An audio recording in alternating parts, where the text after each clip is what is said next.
आज दिन भर की क्या प्रमुख खबरें रही हैं? मेरे साथ कनिका है। कनिका पूरी जानकारी देंगी। कनिका, आज दिन भर की क्या प्रमुख खबरें रही हैं, विस्तार से और स्पष्ट बताइए। सबसे पहले पहलगाम में अभी क्या चल रहा है? पहलगाम हमले के बाद केंद्र सरकार ने भारत में रह रहे पाकिस्तानी नागरिकों को देश छोड़ने का आदेश दिया था। तो खबर यह है कि महाराष्ट्र, यूपी और बिहार में ज्यादातर पाकिस्तानी वापस भेजे जा चुके हैं और वाघा बॉर्डर से लगभग 450 से ज्यादा भारतीय लौटे हैं, जिनकी जांच चल रही है, उनकी पहचान करवाई जा रही है और कार्रवाई जारी है। अभी एक और अपडेट मिला है कि उत्तर प्रदेश में अभी भी एक पाकिस्तानी नागरिक को 30 अप्रैल तक की तारीख दी गई है भारत देश छोड़ने की।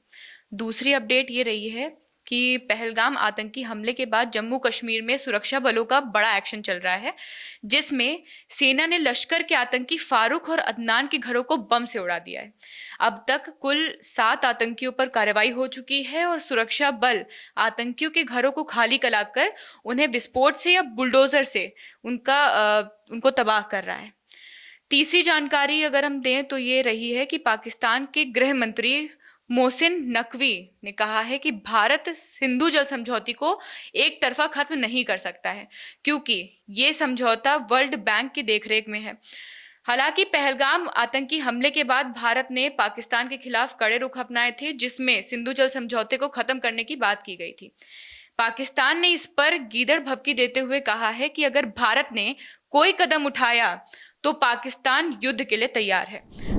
चौथी खबर ये रही है कि केंद्र सरकार ने जम्मू कश्मीर के पहलगाम में हुए आतंकी हमले की जांच अब एनआईए को सौंप दी है। गृह मंत्रालय ने आधिकारिक नोटिफिकेशन भी जारी कर दिया है और एनआईए अब इस पूरे मामले की विस्तृत जांच करेगी। ये पहलगाम की अभी उत्तर प्रदेश में क्या चीज़ें चल रही हैं? उत्तर प्रदेश उत्तर प्रदेश में उत्तर प्रदेश में सबसे पहली खबर आती है कि उत्तर प्रदेश विधानसभा में जो नेता है, प्रतिपक्ष। हाँ, नेता प्रतिपक्ष माता प्रसाद पांडे ने राज्य में ब्राह्मणों पर हो रहे हमलों को लेकर गंभीर चिंता जताई है। उन्होंने ये बोला है, बलरामपुर में अभी एक हत्या की गई है ब्राह्मण की, तो उस पर उन्होंने सवाल उठाया है कि क्या यूपी में ब्राह्मण होना पाप है। पांडे ने आरोप लगाया है कि योगी सरकार ब्राह्मण को लेके मूक दर्शक बनी हुई है और उनकी सुरक्षा को सुनिश्चित करने में विफल रही है। इस मामले की उन्होंने उच्च स्तरीय जांच की भी मांग की है। दूसरी खबर यह है कि सिक्किम में चाइना बॉर्डर पर युद्ध अभ्यास के दौरान 38 वर्षीय नायक ब्रिजेश कुमार सिंह शहीद हो गए हैं।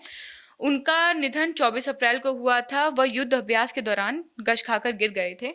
उनकी तैनाती चाइना बॉर्डर पर थी और कश्मीर के पहलगाम में हुए आतंकी हमले के बाद सीमा पर सुरक्षा बढ़ा दी गई थी। आज उनका अंतिम हाँ संस्कार। जी, आज उनका अंतिम संस्कार हुआ है।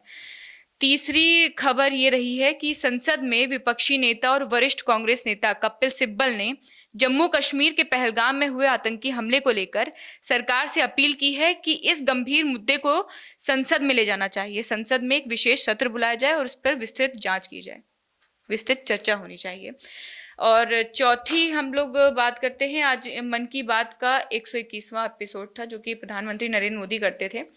तो उन्होंने ये कहा है कि जो भी आतंकी इस हमले में शामिल हुए हैं उनको कड़ी सजा दी जाएगी और सारे ही पीड़ित परिवारों को न्याय मिलेगा। मोदी ने आतंकवाद के खिलाफ भारत की एकता को सबसे बड़ी ताकत बताया है और साथ ही उन्होंने चंपारण सत्याग्रह के इतिहास, भारत में अंतरिक्ष कार्यक्रम और पर्यावरण संरक्षण की भी महत्वपूर्ण बातें साझा। ये मन की बात में उन्होंने कहा है। एक प्रेस कॉन्फ्रेंस भी आज अखिलेश यादव ने किया है, उसमें क्या कुछ अखिलेश यादव की तरफ से बयान है? अखिलेश यादव ने अपनी प्रेस कॉन्फ्रेंस में पहलगाम हमले में जो शहीद हुए परिवारों को 10-10 करोड़ रुपए देने की और सरकारी नौकरी देने की मांग उठाई है। अखिलेश यादव ने। इंटरनेशनल की बात करें तो क्या खबरें आज की प्रमुख रही हैं? सबसे प्रमुख खबर जो आज की रही है वो ये थी कि इटली की राजधानी में रोम में कल मतलब शनिवार को अमेरिका राष्ट्रपति डोनाल्ड ट्रंप और यूक्रेन राष्ट्रपति व्लादिमीर जेलेंस्की के बीच महत्वपूर्ण बैठक हुई है। इस बैठक में इन दोनों नेताओं ने भविष्य में और भी चर्चा करने की सहमति जताई है। हालांकि ये बैठक व्हाइट हाउस में हुई कहासुनी के बाद इनकी पहली मुलाकात है। पहली जब लड़ाई झगड़ा हुआ था आपस में, बाहर निकाल ये कदम माना जा रहा है कि अब उनके आगे के संबंध सही करेगा।